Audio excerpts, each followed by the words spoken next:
Hello friend, સ્વાગત છે તમારું અમારી યુટ્યુબ ચેનલમાં. તો મિત્રો, આજે આપણે બનાવવાના છીએ વોટરમેલનનું શરબત. ઘરે કેવી રીતે બનાવવું અને એ પણ માત્ર 5 જ મિનિટમાં તૈયાર થઈ જાય એવું શરબત. ગરમીમાં ખૂબ જ ઠંડક આપે એવું શરબત આપણે આજે બનાવવાના છીએ. તો હું એવી આશા કરું છું કે આપ અમારો વિડીયો અંત સુધી જોશો અને જો તે અમારી ચેનલને લાઈક ન કરી હોય, શેર ન કરી હોય તો જરૂરથી કરી દેજો અને બેલ આઇકન પર ક્લિક કરજો. તો આ રીતનું આપણે વોટરમેલનનું શરબત બનાવવાનું છે. તો વોટરમેલનનું શરબત બનાવવા માટે મેં અહીં થોડા એવા તરબૂચના ટુકડા કરીને એક મિક્સર જાર લીધું છે.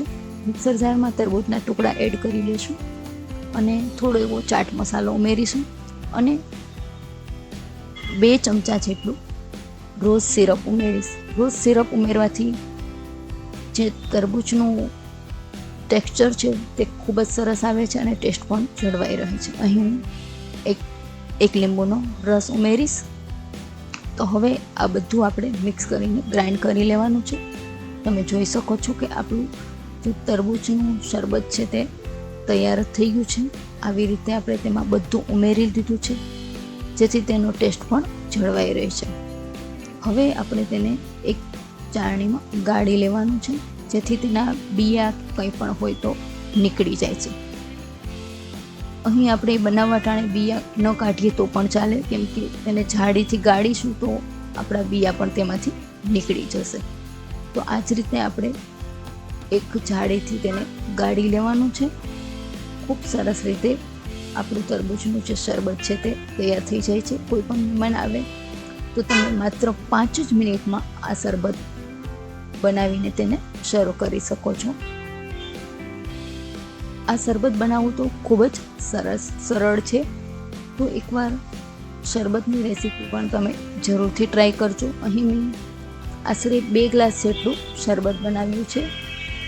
હવે આ શરબતને આપણે સર્વ કરીશું. તમે જોઈ શકો છો રોઝ સિરપ ઉમેર્યું છે તો રોઝ સિરપથી તેનો કલર પણ ખૂબ સરસ આવે છે. અહીં ખાંડનો ઉપયોગ આપણે કરતા નથી. જો તમારી પાસે રોઝ સિરપ અવેલેબલ ન હોય તો તમે ખાંડનો ઉપયોગ પણ કરી શકો છો અથવા તો મિશ્રી પણ ઉપયોગમાં લઈ શકો છો.